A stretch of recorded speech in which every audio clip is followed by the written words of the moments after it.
नमस्कार, आप सभी का स्वागत है। उत्तर प्रदेश में एक ऐसा मामला सामने आया है जिसने राजनीतिक माहौल को काफ़ी हंगामेदार, सनसनीखेज बना दिया है। आपको बता दें कि जो स्टिंग सामने आया है और ये स्टिंग जो है दैनिक भास्कर के रिपोर्टर ने किया है और इस स्टिंग में जो खुलासा हुआ है उसने सियासी गलियारों में कहें तो भूचाल ला दिया है, क्योंकि इस स्टिंग ऑपरेशन में बहुजन समाज पार्टी के जो नेता हैं विश्वनाथ पाल, उनको ये कहते हुए सुना जा सकता है कि बहन जी से मिलने का 5 लाख और जो 5 लाख आप लेकर आएंगे इसका कोई हिसाब किताब नहीं होगा, और अगर आप विधायकी का टिकट चाहते हैं तो आपको 3 करोड़ 35 लाख रुपए देने पड़ेंगे। इसमें से भी 1-1.5 करोड़ रुपए जो है वो एडवांस देने पड़ेंगे और बाकी रकम जो है वो 1-1.5 महीने के अंदर आपको चुकानी होगी और आपको सरकार बनने पर मंत्री पद दिलाने की भी गारंटी रहेगी।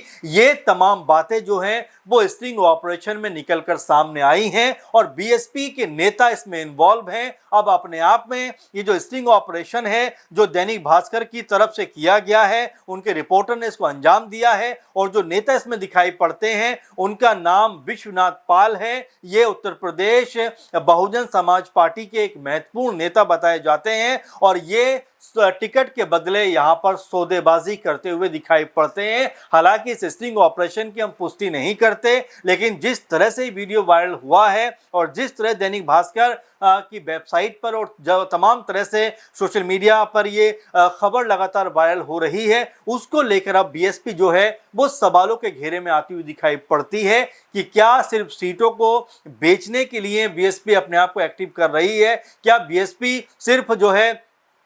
पैसा कमाने के लिए टिकटों की बिक्री करती हुई दिखाई पड़ती है। ये इस जो स्टिंग ऑपरेशन से कहीं ना कहीं सवाल उठते हुए दिखाई पड़ते हैं। आपको बता दें कि मायावती जी इस समय काफ़ी ज़्यादा एक्टिव उत्तर प्रदेश में दिखाई पड़ती हैं। लखनऊ में रैली करती हुई नजर आती हैं, लखनऊ में बैठक करती हुई नजर आती हैं और लखनऊ में तमाम समर्थकों के साथ में जिस तरह से वो बातचीत करती हैं और उस बातचीत का आधार ये होता है कि किस तरह से जो उत्तर प्रदेश में अपनी ताकत को बढ़ाया जाए, किस तरह से उत्तर प्रदेश में अपने जो जनाधार खोया है उसको वापस पाया जाए, उसको लेकर समय समय पर उत्तर प्रदेश में मायावती जी लगातार बैठक करती हुई नजर आती हैं, लगातार रैली करती हुई नजर आती हैं। लेकिन जो ये मामला सामने आ रहा है वो अपने आप में बेहद हैरान करने वाला, चौंकाने वाला और राजनीति में एक तरीके से हलचल मचाने वाला है, क्योंकि यहाँ पर इस वीडियो में सीधे तौर पर जो विश्वनाथ पाल हैं ये कहते हुए सुने जा सकते हैं कि बहन जी यानी मायावती जी से मिलने का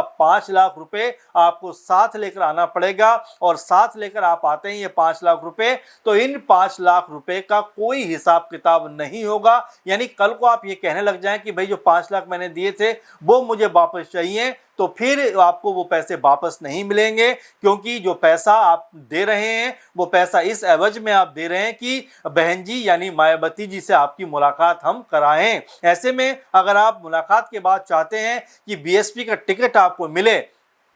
यानी बीएसपी प्रत्याशी आप बनना चाहते हैं, तो कम से कम लगभग 3.5 करोड़ के आसपास आपको अपने पास पैसा जमा करना होगा, पैसा देना होगा। यानी अगर आंकड़ों पे देखें जो बात कही गई 3 करोड़ 35 लाख की बात कही गई है, लमसम 3.5 करोड़ का आंकड़ा बन जाता है और इसमें यह कहा जाता है कि 1 से 1.5 करोड़ रुपए जो है वो जो है आपको एडवांस में देना पड़ेगा। इसके अलावा जो बाकी रकम बचती है उसके लिए हम मोहलत आपको देंगे कि 1 से 1.5 या 2 महीने के अंदर आप जो है ये पैसा जमा करके भिजवा दीजिए, पहुंचा दीजिए या फिर किसी तरह से हमें दे दीजिए। ये बात यहाँ पर विश्वनाथ पाल कहते हुए दिखाई पड़ते हैं और तो और वो ये भी कहते हुए नजर आते हैं कि चलिए अगर आप चुनाव जीतते हैं, सरकार बनती है, तो आपको मंत्री बनाने की गारंटी भी हम लेते हैं, यानी पूरी गारंटी हम लेते हैं। अगर बीएसपी सरकार उत्तर प्रदेश में बनती है तो आपको हम मंत्री बनवा देंगे। तो अब इस तरह की बात जो अपने आप में निकलकर सामने आती है वो ये बताती है कि किस तरह का खेल उत्तर प्रदेश में जो है वो यहाँ पर चलता हुआ दिखाई पड़ता है। क्योंकि अखिलेश यादव ने भी अभी हाल ही में जब ओपी राजभर ने सवाल उठाया था कि समाजवादी पार्टी जो है वो बिखरने वाली है, टूटने वाली है, उसके जवाब में ओपी राजभर को अखिलेश यादव ने ये बात कही थी कि आपने जो 30-35 लोगों से टिकट के बदले में पैसा लिया है, यानी एडवांस पैसा लिया है, और आप उनको टिकट नहीं दिलवा पा रहे हैं, तो वो लोग आपको ढूंढते हुए घूम रहे हैं। यानी ओपी राजभर पे भी अखिलेश यादव ने पैसे लेन देन का गंभीर और बड़ा आरोप लगा दिया कि ओपी राजभर जो हैं वो सुबह सपा पार्टी का टिकट जो है वो पैसे पर बेचते हुए दिखाई पड़ रहे हैं, और 30-35 जो लोग हैं उनसे तो बकायदा उन्होंने पैसा ले लिया है। इस तरह की बात को अखिलेश यादव कहते हुए दिखाई पड़े थे। लेकिन यहां पर जिस तरीके से कैमरे पर विश्वनाथ पाल जो है सौदेबाजी करते हुए नजर आते हैं, और सौदेबाजी भी कुछ छोटी मोटी नहीं बल्कि सिर्फ प्रत्याशी बनाने के तकरीबन 3.5 करोड़ की बात कहते हुए दिखाई पड़ते हैं। आपको बता दें कि बीएसपी जो है वो राष्ट्रीय पार्टी का कहीं ना कहीं दर्जा रखती है, लेकिन उसके बावजूद भी नेताओं का जो बोलबाला है वो पार्टी के अंदर किस लेवल का है, किस तरह से यहाँ पर जो पैसा है वो उसका जो कह सकते हैं डिमांड करते हुए नजर आते हैं। आपको बता दें कि एक जो इसमें नाम तो हालांकि नहीं बताया गया, लेकिन जो कई लोग ये बता रहे हैं कि उनसे भी पैसे की डिमांड की गई है, उनसे भी पैसे का मोल भाव किया गया है, और मायावती से मिलने का प्रोसेस और टिकट का रेट बताया गया है। और ये अपने आप में बहुत ज़्यादा हैरान करने वाला विषय बन जाता है। आपको बता दें कि लखनऊ के ही बीएसपी जिलाध्यक्ष हैं शैलेंद्र गौतम, उनसे संपर्क किया गया और वो मुलाकात करते हैं, और इस मुलाकात में शैलेंद्र गौतम बैठे मिले और बंद कमरे में उन्होंने मायावती से मिलने का भी प्रोसेस समझाया। यानी कि आप देखेंगे तो विश्वनाथ पाल के अलावा इस पूरे मामले में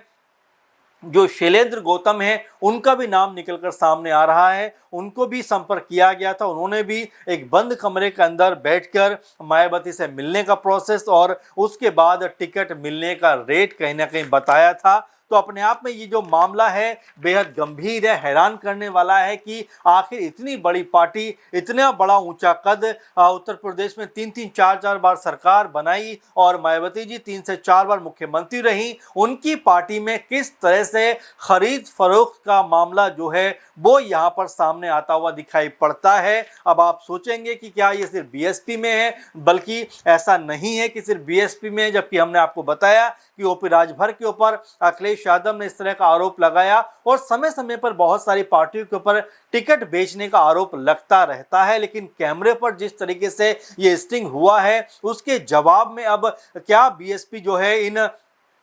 जो नेता है विश्वनाथ पाल और शैलेंद्र गौतम, इसके अलावा भी जो और नेता इस पूरे मामले में सामने आते हैं, क्या उनके खिलाफ कोई ठोस कार्रवाई करती हुई दिखाई पड़ेंगी? क्योंकि ये बीएसपी के मान सम्मान का भी मामला बन जाता है कि क्या बीएसपी में बहन जी से मिलने की भी फीस है, क्या बीएसपी के अंदर मायावती तक पहुंचने के लिए भी आपको जो है 5 लाख रुपए खर्च करने पड़ेंगे और उनका कोई हिसाब किताब भी नहीं होगा। दूसरा कि अगर आप टिकट चाहते हैं बीएसपी से मायावती खेमे से तो आपको 3.5 करोड़ रुपए देने पड़ेंगे। तो कहीं ना कहीं जो बोली लग रही है इसको लेकर सवाल उठते हुए दिखाई पड़ते हैं कि एक तरफ तो बड़ा मिशन बताया जाता है कि उत्तर प्रदेश में हमें हालात बदलने हैं, हमें पूरे यूपी को बदलना है, बीएसपी जब जब सत्ता में रही है तो किस तरह से कानून व्यवस्था को बेहतर करते हुए रही है, लेकिन यहां पर उनके जो नेता हैं किस तरह से टिकटों को लेकर सौदेबाजी करते हुए दिखाई पड़ रहे हैं। तो ये तमाम जो सवाल हैं ये इस तरफ इशारा करते हैं कि क्या मायावती, क्या बहन जी या उनकी पार्टी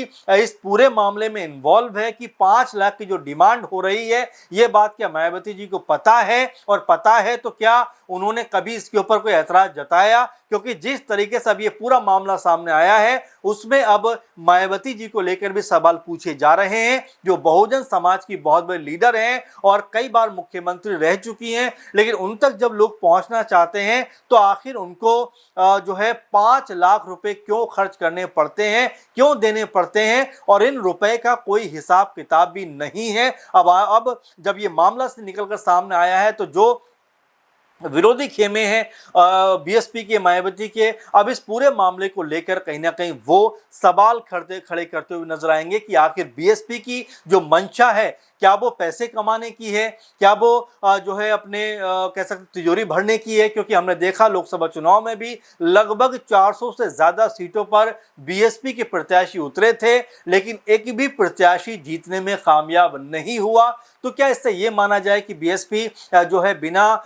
इस बात के की जो परवाह किए कि किसी का कोई वोट बैंक है या नहीं है, सिर्फ पैसों की बिना पर टिकट देते हुए नजर आते हैं, इसीलिए पार्टी का जो हशर है वो इस तरह से होता हुआ दिखाई पड़ता है, जहां पर उत्तर प्रदेश में महज उनका एक विधायक नजर आता है और उनका एक भी सांसद जो है वो इस वक्त संसद के अंदर मौजूद नहीं है। तो इस तरह की पार्टी जो एक समय उत्तर प्रदेश सबसे ताकतवर पार्टी मानी जाती थी, सबसे मजबूत पार्टी मानी जाती थी, 2007 में जिस तरह से सोशल इंजीनियरिंग का बेहतर नमूना पेश करके मायावती जी ने सत्ता को हासिल किया था, तो क्या उन तमाम चीज़ों को भुला दिया गया है और अब सिर्फ पैसे की तरफ जो है बीएसपी देखती हुई दिखाई पड़ रही है? क्योंकि इस स्टिंग के बाद में तो कम से कम यही बात समझ में आती है कि बीएसपी के अंदर जो लीडर हैं, जो बीएसपी के अंदर जो नेता हैं और जो जिलाध्यक्ष हैं या कुछ अहम पदों पर बैठे हुए हैं, वो जिस तरह की मनमानी यहाँ पर करते हुए दिखाई पड़ रहे हैं और जिस तरह का खेल यहाँ पर खेलते हुए दिखाई दे रहे हैं, उससे कहीं ना कहीं बीएसपी की जो छवि है वो यहाँ पर बिगड़ती हुई दिखाई पड़ेगी। तो ऐसे में आपको क्या लगता है कि जो टिकट को लेकर यहाँ पर जो है बोली लग रही है, जिस तरह टिकट को बेचने का यहाँ पर प्रयास किया जा रहा है और जिस तरह मायावती से मिलने के लिए भी 5 लाख की डिमांड की जा रही है, क्या वाकई में ये अपने आप में कोई बहुत बड़ा अपराध नहीं है? क्या वाकई में ये मायावती जी की छवि के ऊपर सवाल निशान नहीं है? और क्या बीएसपी जो एक एजेंडा लेकर चल रही थी कि हमें उत्तर प्रदेश में एक बेहतर शासन व्यवस्था कायम करनी है, क्या उनकी इस मंशा के ऊपर सवाल नहीं है? अब इन तमाम चीज़ों को लेकर आप क्या सोचते हैं, आप कैसे देखते हैं कि क्या इससे बीएसपी की छवि पर असर पड़ेगा? उत्तर प्रदेश चुनाव से पहले बीएसपी को लेकर जो ये खुलासा हुआ है, उससे क्या पार्टी के नेताओं के अंदर भी कहीं ना कहीं अविश्वास पैदा होता हुआ दिखाई पड़ेगा? तमाम चीजें हैं, तमाम सवाल हैं, आपका इसमें क्या सुझाव है और क्या आपका कहना है, कमेंट जरूर करिए। फिलहाल के प्रोग्राम में बस इतना ही। आप लगातार जुड़े रहिए और अपना जो भी विचार है हमारे साथ साझा करते रहिए। फिलहाल इतना ही, आपसे फिर मुलाकात होगी। नमस्कार।